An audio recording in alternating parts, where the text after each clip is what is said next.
Sebagaimana kita maklum bahwasanya sholat adalah salah satu daripada rukun Islam yang Allah Subhanahu wa Ta'ala mewajibkannya kepada orang-orang mukmin. Sholat adalah kewajiban yang oleh Allah Subhanahu wa Ta'ala telah ditentukan 5 kali dalam sehari semalam. Sebagaimana Allah ungkapkan di dalam ayat Al-Quran, A'udzubillahi minasyaitonirrajim. Bismillahirrahmanirrahim. Innas salata kanat alal mu'minina kitaban mawquta. Ada duhur, ada asar, maghrib, isya, dan subuh. 5 sholat wajib ini yang tidak bisa kita tinggalkan kecuali dalam keadaan jika kita hilang akal, sekalipun kita sakit. Nah, bagaimana misalnya ada orang yang tidak melaksanakan sholat, baik itu karena sakit atau karena alasan-alasan yang lain. Namun setelah sadar atau atas kemauan sendiri, ternyata sholat itu pengen diqodho. Tapi lupa berapa jumlah sholat yang ditinggalkan. Kalau misalnya kita sakit 1 bulan, tinggal dikalikan saja. 1 bulan full kita tidak pernah melaksanakan sholat misalnya. Maka gampang hitungannya. Ya 5 kali 30 ya kurang lebih 150. Kalau nggak salah begitu. Nah sekarang misalnya kita ingin mengqodho atau membayar sholat yang kita tidak tahu berapa jumlahnya. Maka ada trik, ada solusi, minimal ada 2 kitab yang saya jumpai. Saya cantumkan di sini. Untuk kitab yang pertama yaitu Hasyiah Qalyubi.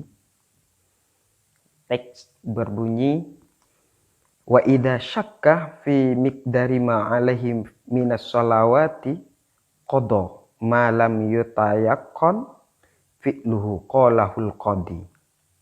Jadi kalau kita meninggalkan sholat dan kita tidak tahu berapa jumlahnya, qadha ma lam yutayaqqan fi'luhu, maka kita bayar atau laksanakan qadha sholat yang kita yakini tidak mengerjakannya. Jadi kalau misalnya kita meyakininya ada 10 kali sholat yang tidak dikerjakan, ya udah berarti kita qadha 10 kali sholat itu. Mudah bukan? Ya kalau misalnya kita setengah bulan, tinggal dihitung. Misalnya dari tanggal 1 sampai tanggal 15 kita tidak melaksanakan sholat. Tinggal dihitung. Nah, itu kalau kita ragu, kemudian kita ambil sholat yang kita tinggalkan. Itu di dalam kitab Hasyiah Qalyubi. Sementara di dalam kitab Buriyatul Mustarsyidin, di sini diungkapkan bahwa masalah kaf syakka fi qadri fawaita alaihi lazimahul ityanu bi kulli ma lam yutayaqqan fi'luhu kama qalahu Ibnu Hajar.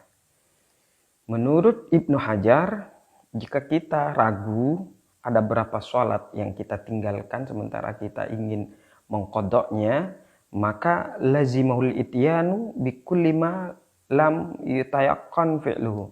Kita melaksanakan seluruh sholat yang kita yakini tidak kita laksanakan atau kita tinggalkan. Jadi sebenarnya sama. kitab yang pertama dengan kitab yang kedua. Ini kitab yang kedua yang barusan saya baca itu sama. Jadi intinya untuk membayar sholat yang kita tidak tahu jumlahnya atau kita ragu ada berapa kali sholat yang kita tinggalkan, maka kembali kepada keyakinan kita. Kalau kita meyakininya ada 10, ya udah kita sholat 10 kali.